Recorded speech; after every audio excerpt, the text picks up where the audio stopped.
This has been a long time coming. I am finally doing my May and June reading wrap up, though it was kind of a sad month, so it will be a quick one. But that's not all we're doing today.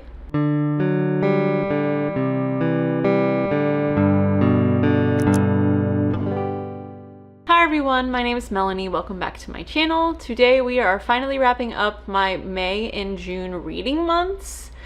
I can't believe I am finally saying that.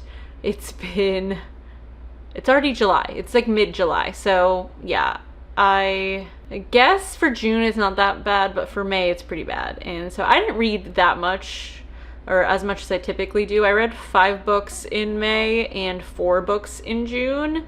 It was just a lot going on, but I do have a reading vlog from May for my Read Around the World books that I did, so I won't really go into those in detail, but the rest of them I will talk through how everything went and whether I liked them or not.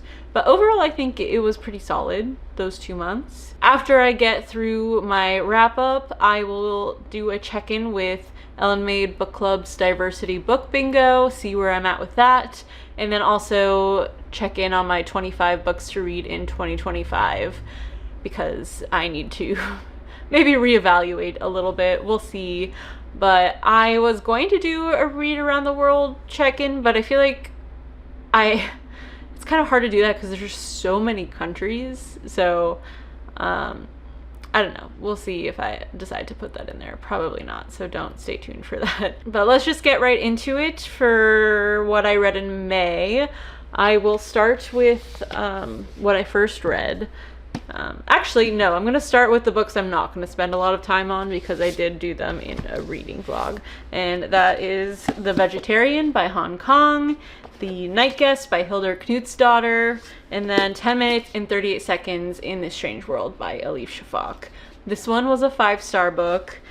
This one I gave a 5 stars because it was so quick, and it took like 2 hours to read, and I just kind of loved how it ended. And so I gave us 5 stars. I'm not sure it'll stay 5 stars, but for this, like, this type of 5 stars is not the same as this type of 5 stars, if you know what I mean. I'm sure you do, but we'll see, like, at the end of the year when I do my tier ranking where it will end up.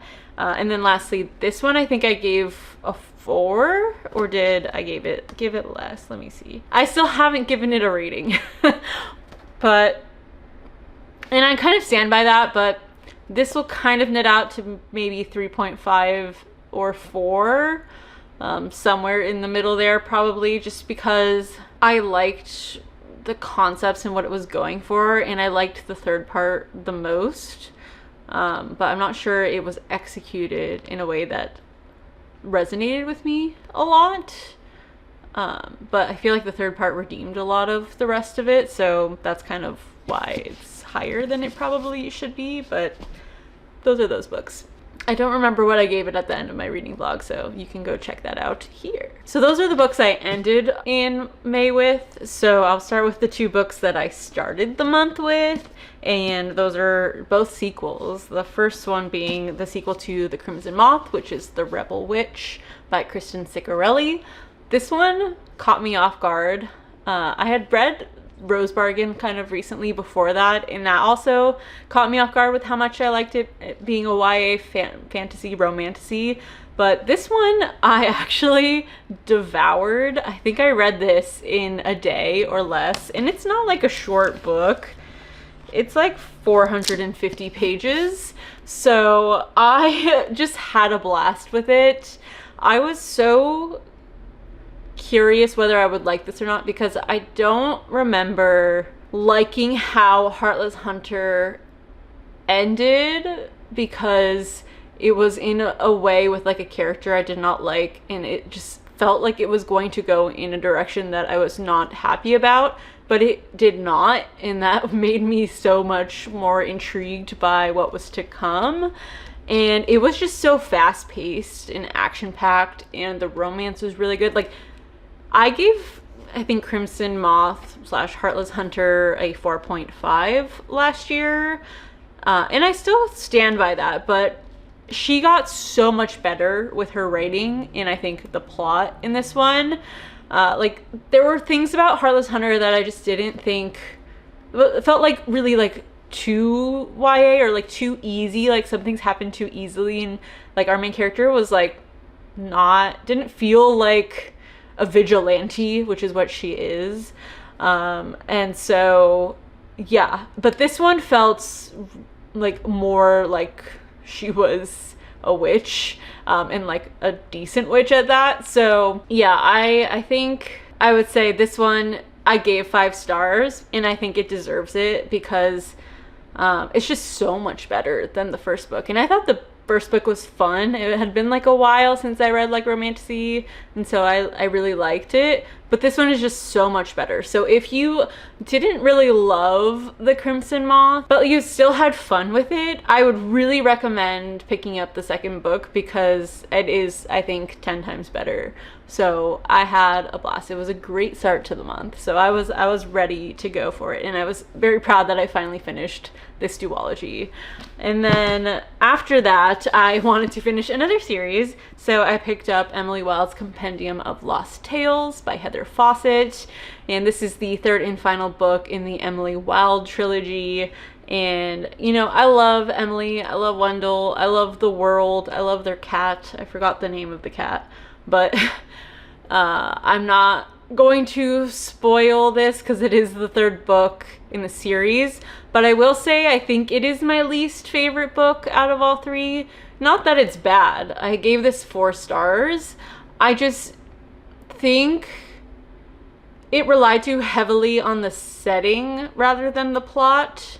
And that's kind of like the theme of this book. It's not heavily plot driven, but I don't know. I also did this via audiobook, and I don't remember if I did the second one via audiobook or physically or like a combo, but this one I did fully via audiobook, and maybe that impacted how I felt. But I also think just the stakes were less high in a weird way, even though they were pretty high.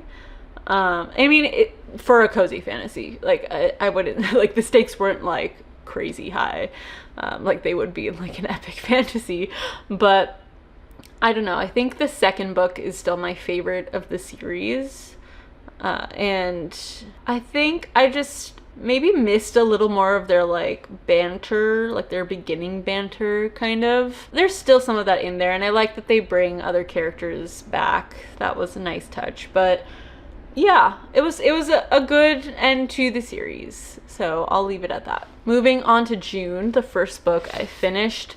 I technically started it in May and then finished like the first week of June, so I'll count it for May or June. I mean, I'm doing them both together. But that is Wandering Stars by Tommy Orange. So this is the sequel to There There, which I absolutely loved. This book is also very well done. It is focused more around addiction in different forms in the Indigenous community. You get a lot of history of, I think, the Sand Creek Massacre. We get some history there. There's a lot more kind of different POVs from different time periods, of people that are within the same family tree. So that was really great. I kind of wish there was more of that. And I mean, I always loved Tommy Orange's writing. I think it just did get a little repetitive when it came to certain POVs. Because, I mean, There There and Wandering Stars, like, have so many different POVs. It's just a bunch of different people that you're learning about. And so I really loved the historical fiction. Or no, not historical fiction. It's not fiction. It actually happened.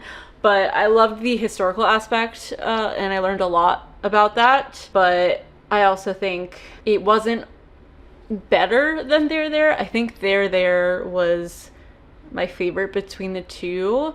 And I'm comparing because this is a sequel to it. We do follow a storyline outside after the events of There There. So I don't recommend reading this on its own, even though like it kind of could be, but you ruin a big spoiler at the end of There There. So, which that was surprising to me. I was not expecting that to happen.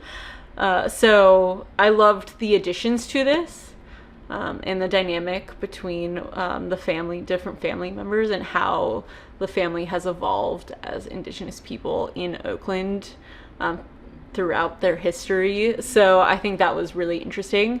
So I think I ended up giving this, what did I give it? A 4.5.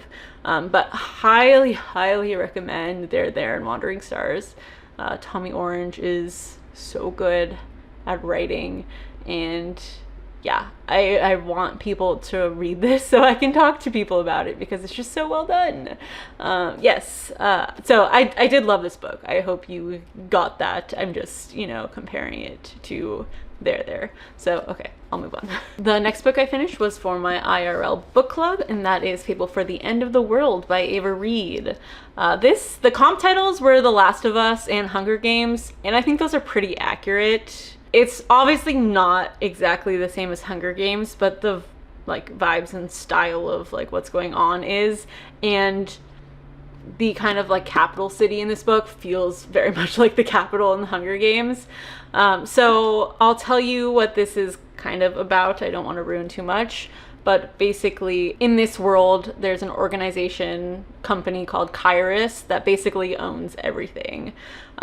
They intentionally get people into debt, and then people that are in debt can then offer up someone to the Lamb's Gauntlet, which is where mechanically engineered humans or physically altered humans that are trained to be assassins hunt these lambs of the people who were selected by either family members or themselves to try to survive for, I think, 12 days it is, without getting killed by the angel assassin that is assigned to them, and it is televised and live streamed for everyone to watch the whole time.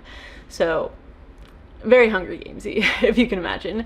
But the thing that Ava Reed does best is world building, and the world she built is very wet, and there's these kind of creatures and mutant animals just based off of radiation and other things that the world has ended up in. It's a dystopian world. I don't really remember what caused it, but just the atmosphere and the setting is just so rich in everything I love from her.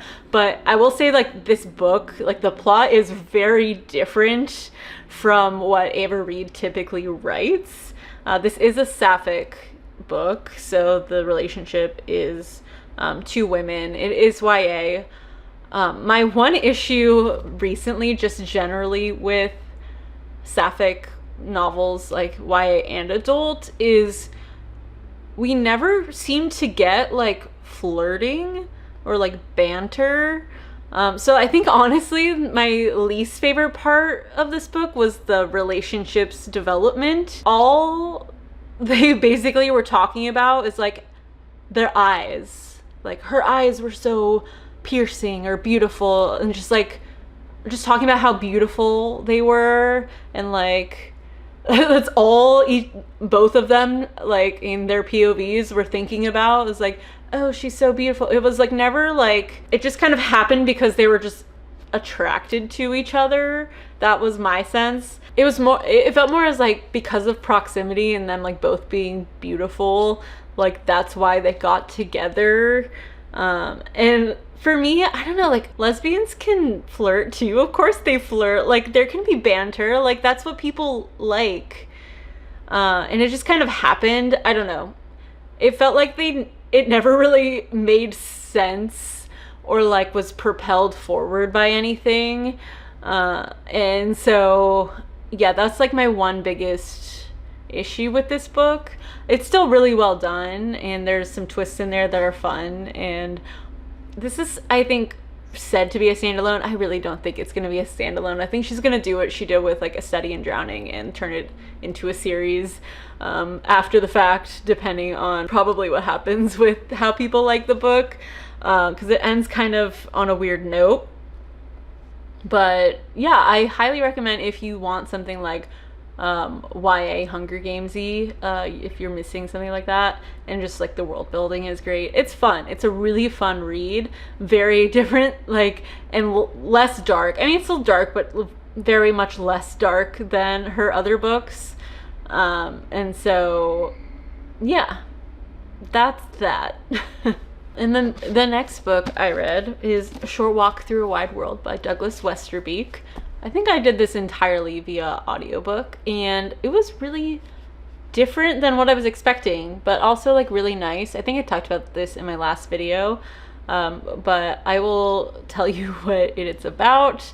We follow Aubrey Trouville, who is French. We start in, 1885 in Paris, and all of a sudden, one day, Aubrey starts bleeding from every orifice, basically, and her family doesn't know what's going on. She doesn't know what's going on, but she's in crippling pain. She feels like she's dying, and so she goes to the doctor, but by the time she gets to the doctor, she's feeling fine.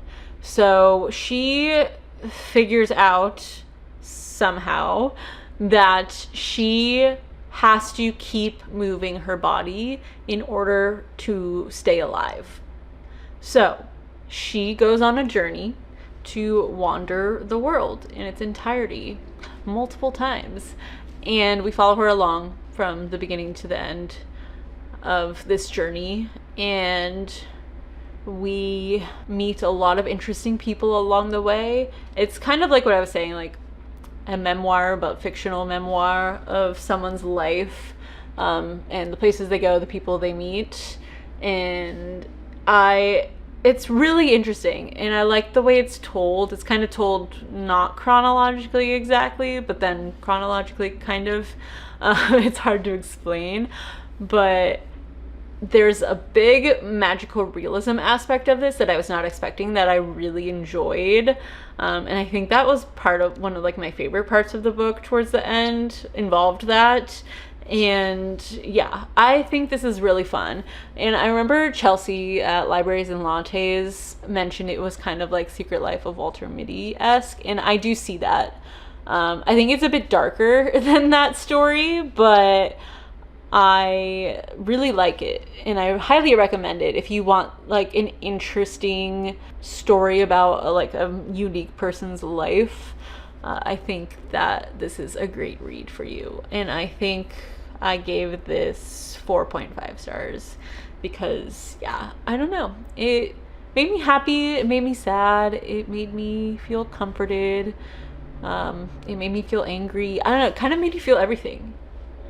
But yeah, read it. And then the last book I finally got to, and you'll see a lot of these are on my 25 to read in 2025 list, and that is Pet by Akwaeke Emezi. This book I think should be required reading in like high school, though I don't think it would ever be that. And so I thought it was so well done. It is a YA book. It is set in a city, I think in the US, called Lucille, where all of the monsters have been put away and gotten rid of, so everything is safe. Like monsters being like people, like monstrous people, not like actual monsters. So in this world, they figured out a way to track down all the monsters and then like get rid of them, basically.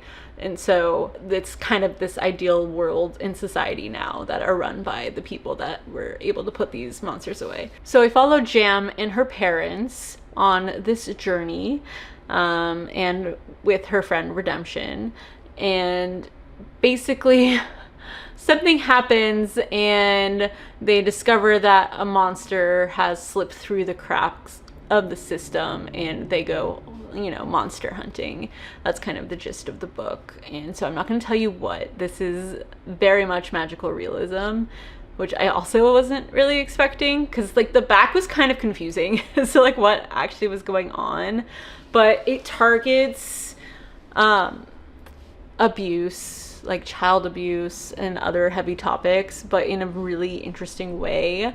Jam is also trans and non-verbal partially, So she uses sign language and other means of communication with her family and friends. And so I thought that was a really interesting representation.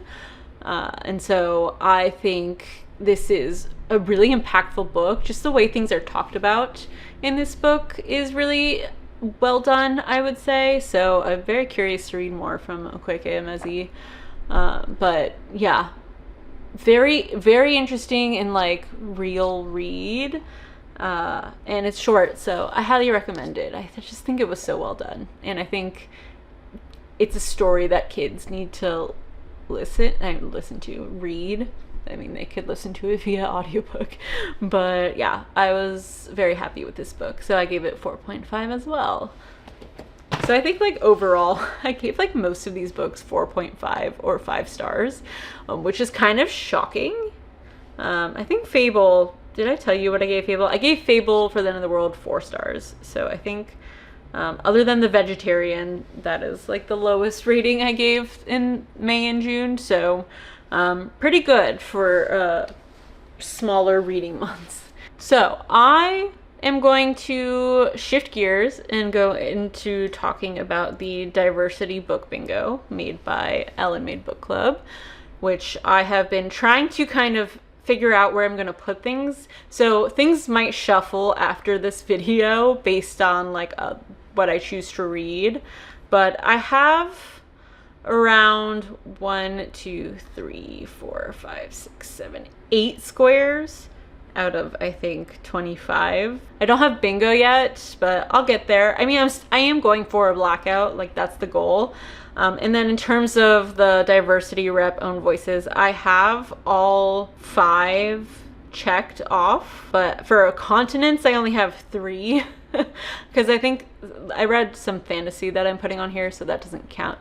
I am trying to do things where the books I read have to get one of the bingo prompts as well as a diversity rep and a continent. So, or at least one of the two. I'm not like separating them. Like if any book that I'm reading for the bingo prompts has to at least have some diversity rep or from a different continent. So that makes fantasy a little harder, but let's walk through what I have so far. So I will move over so you can see my bingo board. So starting with new country, I chose 10 minutes and 38 seconds in This Strange World by Elif Shafak for it. It covers Europe. It was set in Turkey and the author is Turkish.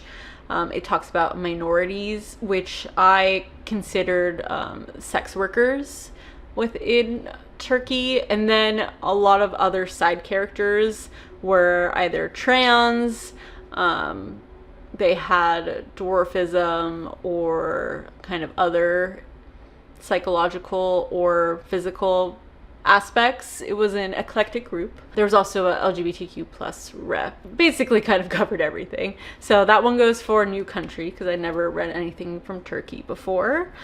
The next one I have blocked off is animals. And I don't know if this technically counts because they're all fictional animals, but I put The Phoenix Keeper there by S.A. McLean. S.A. McLean, I hope so. And that has LGBTQ rep. It is a sapphic book. The main character is gay, and there is a trans best friend in that book as well. And then for a 5-star read, I put He Who Drowned the World by Shelley Parker Chan, which is the sequel to She Who Became the Sun. And that has LGBTQ plus rep, disability rep, as well as is set in Asia. And then for the comfort read, I put The Tea Dragon Society that has LGBTQ plus rep and disability rep.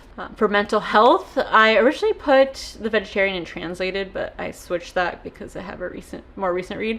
But I put The Vegetarian for mental health, and it's set in Asia and talks about neurodivergence in a unique way. Like, it's definitely more like mental health, but like, I don't know. Do we consider mental health part of neurodivergence? Like, it's kind of like closely related, if not directly impacted by neurodivergence. So I am counting that as neurodivergence. Mimi, since you've read this book, let me know if you agree, if it encapsulates neurodivergence. I think so. I don't know. We'll see. But, you know, it's my interpretation, right? Okay, and then favorite author, I put Wandering Stars. There's minority representation, there's indigenous representation, and it's set in North America.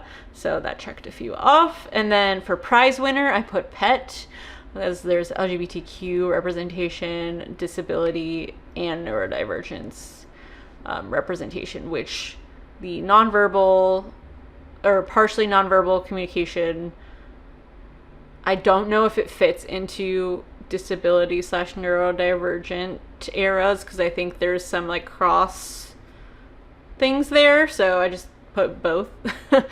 Let me know if you agree or disagree. And then lastly, for translated, I put a recent read, which is Walking Practice by Dul Ki Min. And that is set in Asia, and that has LGBTQ plus rep, and also talks a lot about gender identity, which is, you know, part of the LGBTQ community. So that's what I have so far. I have a lot on my list that like are meant to fit into a lot of these prompts. I think I'm doing pretty well. I think the most I have is like 3 in one row, so not too bad, not too far. I think there's a few that I'm gonna struggle with a little more, because for another reading event, I feel like that's dependent on like what buddy reads I come up with, because I'm not really doing other challenges or reading events. Future empowerment, that's going to be an interesting one. Library is also hard because I don't have a library card yet, but that makes sure I go and get one because I really need to. Secondhand, I do have a lot of books I just got secondhand, but like a lot of them are also like technically new, so I'll have to see. Maybe I'll like borrow a book from Kaylin or someone else for that one. And then recommended, give me your recs, please. I need someone to recommend me something for this book bingo that ideally has some diversity rep or is from a different continent, or in North America, because I could add to that list. For the rest, I think I have a few that I can definitely already own and can throw in there. I'm not entirely sure though. I think I need to like sit down and actually like map out what books would go with what prompts, because that would probably help me. I should really do that. Okay. But yes, so this is where I'm at right now. I hope I'm doing this accurately, Ellen. But if you have any recs for any of these, please let me know. I know, Ellen, you yourself have a lot of recs that I do plan on getting to this year, so thank you for that. But that is the Diversity Book Bingo by Ellen May Book Club. And so lastly, we have my 25 to read in 2025 list. So currently, here is my list.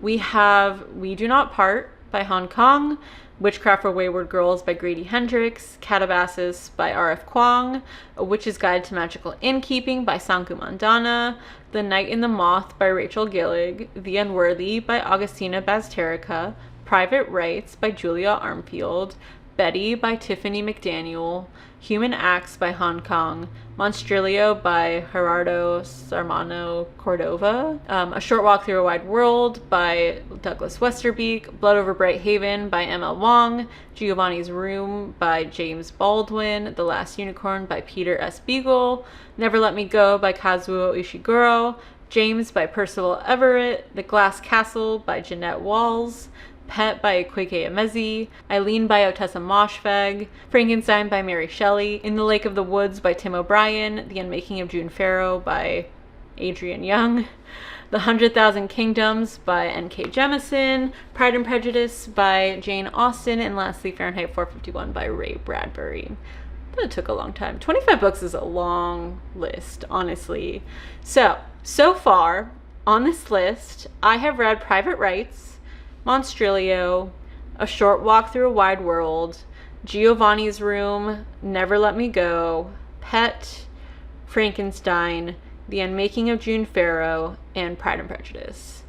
So I have read 1, 2, 3, 4, 5, 6, 7, 8, 9 books off of this list. I am hoping to tick off a few of these very soon, but I want to talk about the ones I might not get to. So I have 2 Hong Kong books on here, and I did not like The Vegetarian as much as I was hoping to, but I also know these are very different. But I currently do not own We Do Not Part. That is a more newer release. I do own Humanax, so I will try to get to Humanax. I just don't think I will get to We Do Not Part this year, or maybe ever. Witchcraft for Wayward Girls I really want to get to, so I would keep that on the list. Calabasas I will probably get to. A Witch's Guide to Magical Innkeeping I am definitely doing. The Night and the Moth I own and I should do. The Unworthy will be done soon. Betty I definitely want to do. Humanax, like I said, I will do. Blood Over Righthaven I definitely will do. The Last Unicorn I still have plans to do that. James in the Glass Castle, I just need to push myself to do it. Eileen I have plans to do soon. And then In the Lake of the Woods I don't have plans to do soon, but I do want to read another Tim O'Brien because it's just been so long. 100,000 Kingdoms I definitely want to start. Fahrenheit 451 I don't know if I will get to it. I will definitely think I will read other classics before I pick up Fahrenheit 451. I don't know. I just have heard mixed reviews of reading it again as an adult, and I just don't know if I want to read it or not right now. So that's a maybe. But overall, I think like generally my list still stands. Like the majority of it still feels accurate to me, so that's really good. But I do still have 16 books to get through. Though if I do cross out We Do Not Part and Fahrenheit 451, that is technically only 14 books to get through, but that's still a lot. And if I read at the same cadence I've been reading, it's gonna take me like to the end of the year. If not, like I'm not going to finish. So I think things need to change. I need to start reading more. But I think my mood reading right now is really helpful in that situation. So that is where I netted out with my 25 to read it in 2025. I will just give you a quick update about Read Around the World, like just how many more countries I've been able to add to my list this year. Italy with My Brilliant Friend I was able to do. I have The Vegetarian by Hong Kong, which is what I did, and then 10 minutes and 30 seconds in This Strange World is for Turkey, and then The Night Guest was for Iceland. So 4 so far, additional ones this year. Which is not that many, but there's more to come. I have more, so we'll see. But yeah, that's about everything. Thank you so much for watching. I hope you have a great day. Bye.